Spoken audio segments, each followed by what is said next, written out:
It was a sunny afternoon when my mom and I moved into our new apartment in Brooklyn. The big old building looked kind of spooky, but my mom said it would be our new home. The walls were tall and gray and the windows creaked when the wind blew. I thought it was cool at first, but then things started to get a little strange. I made friends with some of the kids who lived in the building, like Jimmy from the second floor and Sarah from the third. But there was one apartment that no one ever talked about. It was apartment 4A. The man who lived there was always hidden behind the closed blinds. He never came outside, not even to get his mail. Sometimes I would hear soft thumps coming from his apartment. It sounded like footsteps, but every time I looked up, I saw no one. The door was always locked, and I never saw him leave. One day my mom told me that Mr. Thompson, the landlord, had to go check on apartment 4A because people had been talking about the strange noises. Everyone said that the man who lived there, Mr. Williams, was acting weirder and weirder. He was always home, but never came outside. Even the neighbors didn't know what he looked like. It was very creepy. So, one afternoon, Mr. Thompson knocked on the door of apartment 4A. There was no answer. He knocked again. Still nothing. He tried the door, but it was locked. He knocked a third time, harder, but no one answered. The silence was too thick. "I'll need to check," Mr. Thompson said to himself, pulling out a key. He had a special key for every apartment in the building, in case something went wrong. Mr. Thompson unlocked the door, and it creaked open slowly. He stepped inside. I stood outside the door with Jimmy and Sarah, watching from the hallway. We waited, our eyes wide, not knowing what would happen. A few minutes later, Mr. Thompson came back out of the apartment, looking worried. "Stay right here," he told us. Mr. Thompson's face was pale, and his hands were shaking. He looked at us, but didn't say anything. Instead, he walked back into the apartment and slammed the door behind him. Something felt really wrong. Then I heard a noise, a loud crash. It came from inside apartment 4A. My heart raced. I wanted to know what was going on, but my feet felt like they were glued to the floor. Jimmy grabbed my hand, his eyes wide with fear. "Do you think we should go in?" he whispered. Before I could answer, the door opened again. Mr. Thompson stepped out. His face was even paler now, and his eyes were wide with fear. You kids shouldn't be here," he said, his voice shaky. We didn't listen. We were scared, but also curious. We tiptoed past Mr. Thompson and into apartment 4A. And when we stepped inside, we couldn't believe our eyes. The apartment was full of pictures. Not just a few pictures, but hundreds of them. They were all stuck to the walls, the ceiling, and even the floor. And the pictures were of us. I saw pictures of Jimmy and Sarah, taken from when we played outside. There were photos of my mom and me too. Some of them were from days we didn't even remember being outside. But what really scared me the most were the pictures of the neighbors. There were photos of Mr. Thompson, taken from behind his back as he walked around the building. There were pictures of every single person who lived in the building, like he had been watching us all along. The apartment felt cold, like something bad had happened here. My stomach twisted, and I felt a chill run down my spine. I heard a soft rustling sound, like someone moving in the next room. "Who's there?" I called out, my voice shaking. There was no answer. We turned around quickly, but there was no one there. Mr. Thompson was still standing behind us, his face pale. "We need to leave, now." As we hurried out of the apartment, Mr. Thompson locked the door behind us. It clicked shut with a sound that echoed in my ears. "Don't talk about this to anyone," Mr. Thompson warned, his voice low and serious. We nodded, but the pictures still haunted my mind. Where had the man gone? The man who had taken all those photos. We never saw him again. The neighbors said they hadn't seen him either. It was like he had vanished. But the apartment was never the same again. The door was locked and never opened. The pictures stayed on the walls, but no one ever went inside to take them down. For weeks I couldn't sleep. I kept hearing strange noises in the hallways. Sometimes I would hear soft footsteps, and I would freeze, hoping it wasn't him. Mr. Williams, the man who had watched us all. I never saw his face, and no one ever talked about him again. But I knew he was still out there, hiding in the shadows. And sometimes, I swear I can still hear the soft whispers coming from apartment 4A, as if he's still watching us. And so, the mystery of apartment 4A remains locked away, just like the door. And I don't think we'll ever know the truth of what really happened to Mr. Williams, or why his pictures of us are still there. All I know is, I never want to see those pictures again. And I'll never forget the eerie silence that followed him. The locked room in Brooklyn still gives me chills. I live in a big city far away, on the south side of Chicago. I take care of old, creaky buildings with people who rent apartments. My dad left me 3 apartments, and I've kept them going for years, fixing pipes and getting rent money. It's hard work, but it's all I know. Sometimes I feel like I might lose my mind, but I'm too old to do anything else now. Most of the people who live in my buildings are nice, hard-working folks. But sometimes you get a tenant who's a little off. And let me tell you, there was one tenant who scared me more than the rest. His name was Gerald. Gerald moved into one of the apartments one summer. He was a tall, skinny man with a scruffy beard and dark eyes that never blinked. It was really strange, but the weirdest part? He wore a big old trench coat, even though it was hot in the summer. I didn't know what to make of him at first, but he always paid his rent early, in cash, and he slid the money under my door very quietly in the mornings. He never bothered anyone, but every once in a while I'd hear him come in at night, carrying boxes that went jingle, jingle all the way up the stairs. It was creepy, but still he was a good tenant, until he wasn't. One day, the pipes in his building broke, and the basement was full of water and smelly sludge. People were upset, and one lady said her cat got sick from the smell. She said if it died, she would sue me. I couldn't afford a plumber right away, so I decided to fix the pipes myself. I grabbed my big, heavy tool and drove over to the building. The basement was awful. The smell was so bad. I used a drain snake, the kind you crank by hand, and tried to clear the blockage in the pipes. The water was dirty and horrible, but when I finally felt something stuck, I gave it a big pull. Pop! Water splashed out everywhere, but something strange came out with it. At first, I thought it was just a hairball or a toy that someone flushed, but when I looked closer, my heart stopped. There was something huge in the bucket, floating like a big, gray, slimy ball. It didn't look like anything I had ever seen before. It was like a huge snail with no shell. I backed away, covering my nose from the smell, and dumped the bucket outside in the big sewage drain. But that thing kept haunting me. What was it? Where did it come from? Later that day, I went to talk to my tenants. Most of them said they didn't do anything to block the pipes, except for Gerald. I had never been inside his apartment before, and I thought maybe he was the one causing the trouble. So, I decided to go in, even though I wasn't supposed to without permission. I knocked on his door, but no one answered. I had a spare key, so I used it to open the door. His apartment was like a museum. Creepy paintings on the walls, weird houseplants everywhere, and old books with strange words written on the covers. It felt like something was wrong. Then, I saw it. At the end of the hall, there was a small utility closet, but it was locked with a big padlock. I couldn't believe it. You're not supposed to lock utility closets. They have important things like water heaters and pipes inside, and I need to be able to get to them for safety reasons. So, I cut the lock with my bolt cutters. When I opened the door, my stomach turned. The shelves inside were filled with glass jars, filled with murky water.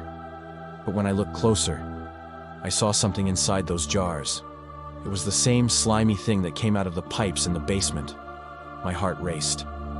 What was it? Suddenly, I heard footsteps behind me. I turned around, and there was Gerald standing in the doorway with a big, creepy smile on his face. He asked, "What are you doing?" in a voice that made my skin crawl. I told him I was just checking the pipes and asked him about the jars. Gerald smiled even wider and said, "They're my friends." His voice was so calm, like he was talking about a dog or a pet. But I didn't believe him. I asked him again what was in those jars. Gerald didn't answer. Instead, he said, "You shouldn't be here. I didn't argue. I quickly left his apartment, my heart pounding in my chest. I called my cousin Nikki, who was a cop. I told her about the creepy stuff I had seen in Gerald's apartment. She said there wasn't much the police could do unless Gerald was hurting someone, so I decided to serve him an eviction notice and make him leave. The next day, I slid the eviction notice under Gerald's door. He didn't argue, but the neighbors started telling me strange things. One old lady heard creepy noises coming from Gerald's apartment at night. Another man said he saw Gerald carrying one of those jars down the fire escape like it was precious.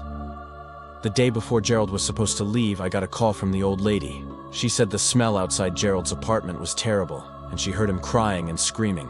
I rushed over, and the smell hit me before I even opened the door. When I did, I found his apartment completely empty, except for one smashed jar on the floor. The liquid in it smelled like death. It burned my eyes, and I had to cover my nose. I quickly walked out. I called a special cleaning crew, and they came to clean the mess. It cost a lot of money, but they didn't ask any questions. I thought everything was fine after that. But the smell, it didn't go away. It stayed in the walls, in the floors, in the air. And something strange started happening. The old lady said she saw something in her bathtub one night, something pale and wriggling. It was gone when she turned on the light. Another man said his son had seen something moving in the drain, but when he asked what it was, the boy just said he saw something bad. Eventually, my building emptied out. People left, one by one. I hired a priest to bless the building, but it didn't help. The place was haunted, and no one wanted to live there anymore. I tried to sell the building, but I lost a lot of money. The buyers asked me what caused the smell, but all I could tell them was the truth. I didn't know. I wish I did. I wish I had thrown Gerald out the second I saw those jars. Because whatever was in those jars, it's still there. Somewhere, growing, waiting to come out. And I'll never be able to get rid of it. My name is Mr. Tim, and I take care of a little apartment building in a foresty town called Flagstaff, Arizona. It's a quiet place, and most of the time, people just pay their rent and mind their business. I've seen all kinds of people come and go, but there's one I'll never forget. He lived in apartment 2B. His name was Jack. Jack was a young guy, skinny, with round glasses and shaky hands. He said he was going to Northern Arizona University to study science, stuff with bubbles and smoke and weird-smelling liquids. He promised he'd be quiet and never cause trouble, and for the first few months, he was perfect. No loud music, no trash. He paid rent on time. I almost forgot he even lived there. But then, the smell started. One morning, the girl upstairs, her name was Lena, called me. She sounded worried. "Mr. Tim," she said, "there's a bad smell in my apartment, like something burned and died." That made my skin crawl. So I went to Jack's door. I knocked. No answer. I left a note. Nothing. A week later, Lena called again. This time, she was almost crying. "It smells worse," she whispered. "I can't sleep.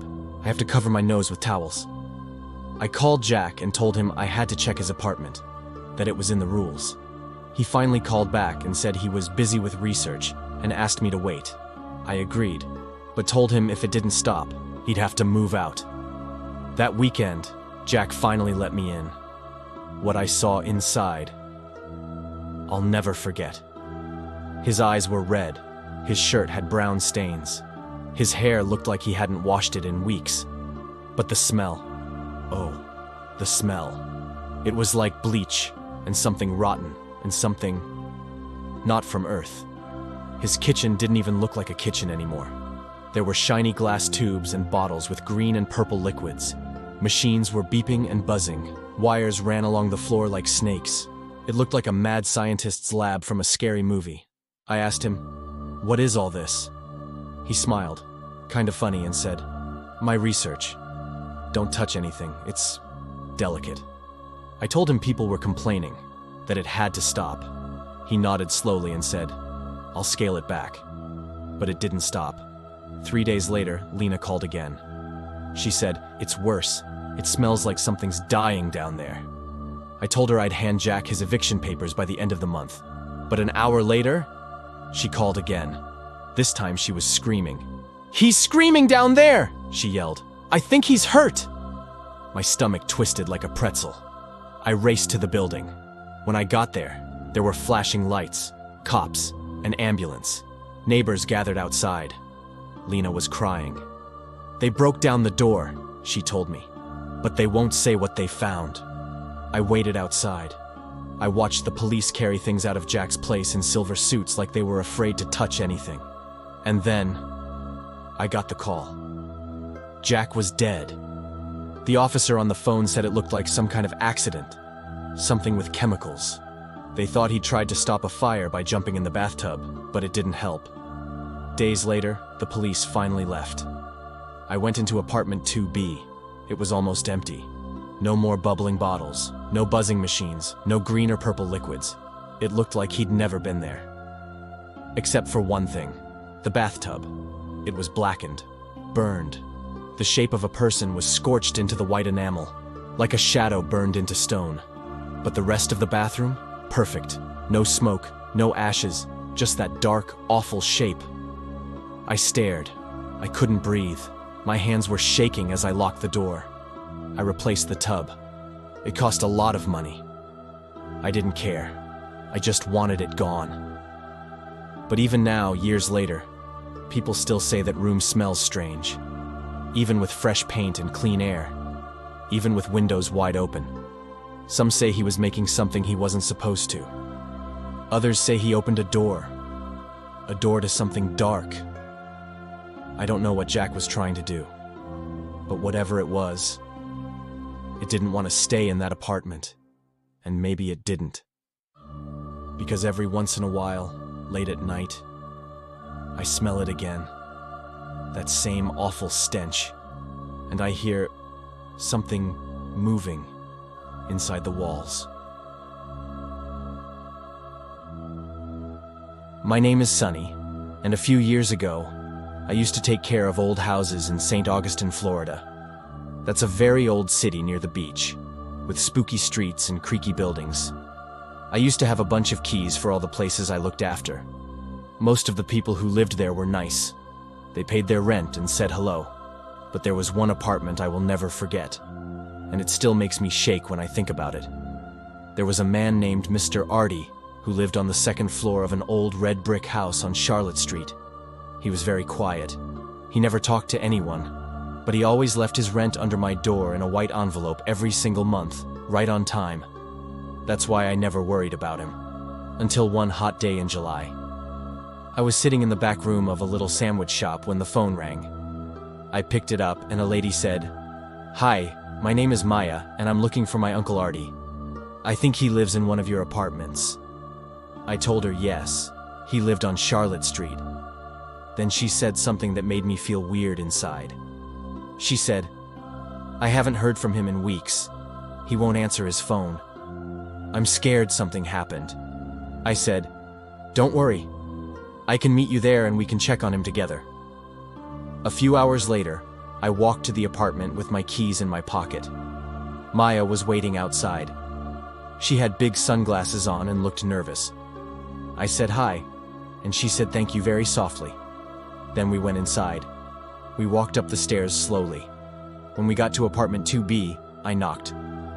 "Hey, Mr. Artie, it's me, Sunny." No sound. I knocked again. Still nothing. So I took out the key and slowly opened the door. The smell hit us like a punch. It was rotten and sour and made my eyes water. Maya coughed and covered her mouth. I did too. I didn't want to go in, but I had to. So we stepped inside. The curtains were closed. It was dark. I flipped on the light, and I wish I hadn't. There were trash bags piled up like little mountains. Old food was stuck to the plates. There were flies buzzing everywhere. The air felt thick, like we were walking through mud. Then I saw it. The bedroom door was half open. Maya pointed. I nodded and walked toward it, heart thumping in my chest. I pushed the door all the way open, and then I saw it. There was something on the bed, lying still, covered with a sheet. It looked like a body. I couldn't move. Maya whispered, "Is that my uncle?" I didn't answer. I slowly reached out and pulled the sheet down. And I wish I never did. What we saw wasn't just scary. It was wrong. There was something that looked like a person, but it wasn't. The skin was swollen and cracked like an old squishy fruit. Flies were coming out of the skin. The eyes were gone, just black holes in the face. "Ah!" Maya screamed and ran out of the room. I stumbled after her, both of us running down the stairs. She burst outside crying. I ran to the corner and found a payphone. My hands were shaking when I dialed 911. "There's a body!" I yelled. "Please come quick!" The police and EMS showed up fast. 2 tough police officers gagged the second they walked inside. They called in special people in white suits, like from the movies. One of the men with glasses came downstairs and looked at me with big eyes. "Are you the landlord?" he asked. I said yes. Then he said something that made Maya's head snap up. He said, "The thing on the bed, it's not a person." Maya said, "Then, it's not my uncle." He shook his head and said they had to test it more. But what they found later was even scarier. A few weeks later, the police called me. They told me that the body was not a real body. It was made of animal pieces: rats, cats, birds, dogs, squirrels, even missing pets. It was all stitched together like a terrible doll, made to look like a person. I felt sick. And her uncle, Mr. Artie? He was gone. Nobody ever found him. Not in the river, not in the hospital, not anywhere. I kept calling Maya to see if she heard anything. She always said no. Then one day, she stopped answering. And I still don't know what happened to Mr. Artie. But every time I walk down Charlotte Street in St. Augustine, I swear I hear flies buzzing. And sometimes, I think I see eyes looking out from the dark. Hi there. My name's Tom, and a long time ago, I helped take care of some very old houses in a place called Finsbury in London. These weren't nice houses. They were dark and dusty, with peeling wallpaper and funny smells. But people who didn't have much money needed a place to live, and I helped them move in. One cold and rainy day, a quiet man named Yuri came to see a room. The walls were damp, the floor creaked, and it smelled like wet, moldy socks, but he said, "I'll take it." Just like that. He didn't ask questions. He just handed me a bundle of cash, and I gave him the key. Each month, I'd come back to collect the rent. Yuri was never there. But do you know what? Every time, I'd find his money tucked neatly inside his pillowcase. No notes, no problems. Just money in pillowcase. He was the easiest tenant I ever had. But one day, everything changed. It was a gray, windy Tuesday, and the air felt strange, like something bad was about to happen. I walked into Yuri's house and up the creaky stairs to his room. I knocked, like always. No answer. So I opened the door and stepped inside. The room looked the same. One bed, one chair, one old wardrobe. I went straight to the pillow. But when I reached inside the pillowcase, nothing. I felt my heart beat faster. I shook the pillow again. Still nothing. Yuri had never missed a payment. Not once. So I thought, maybe he left a note or a suitcase with his things. I opened the wardrobe. It was empty. No clothes, no shoes, nothing. That's when I saw it. Under the bed, a brown, beat-up suitcase. It looked old and heavy. I wasn't sure if I should touch it, but something told me I had to know. I knelt down, flicked open the latch, and slowly opened the lid. And there he was. Yuri was inside the suitcase. His arms were bent the wrong way. His legs were folded under him. His face was pale gray and his eyes were open and staring. I jumped back, gasping. The room spun. The smell hit me like a punch. I ran out, my feet thudding down the stairs, my hand covering my mouth. Outside, I lit a cigarette even though I shouldn't have. My hands were shaking. What was I supposed to do? I couldn't just tell my boss. He was a mean man, someone you didn't cross. He didn't like the police poking around in his buildings. But this wasn't just a leaky pipe. This was a body. I used a payphone on the corner and called him. I didn't say, "There's a dead man in the suitcase." Instead, I said, "The tenant has moved out. For good." He understood. We had a way of talking without saying too much. He didn't get mad. In fact, he was too calm. He asked me to help the tenant move out. Help move a body? I told him no way. I said we should call the police. He said if I did, I'd be in big trouble. Then he hung up. I realized then, my boss wasn't just renting out old houses, he was part of something scary, something dark. And now he knew I had seen the body. I didn't go home that night. I ran to my friend Dave's place across town and slept on his couch. I didn't tell him why. I just kept thinking, what if they come looking for me? But the next day, I did what I had to do. I went back to the payphone and called the police. They came in a small car with flashing lights. I showed them Yuri's room. They found the suitcase. They told me I did the right thing. But I was still scared. I knew my boss would be angry. That night, I stayed at Dave's again. I couldn't sleep. I kept seeing Yuri's face, wide-eyed, inside that suitcase. For days, I didn't leave the flat. I just sat on the couch, thinking and listening for footsteps at the door. A week later, I snuck back to my place late at night to get my things. I looked around the empty flat and wondered if I'd ever feel safe again. Yuri never hurt anyone. He paid his rent. He was kind. So, why did someone do that to him? I still don't know. But every time I see an old suitcase, I remember.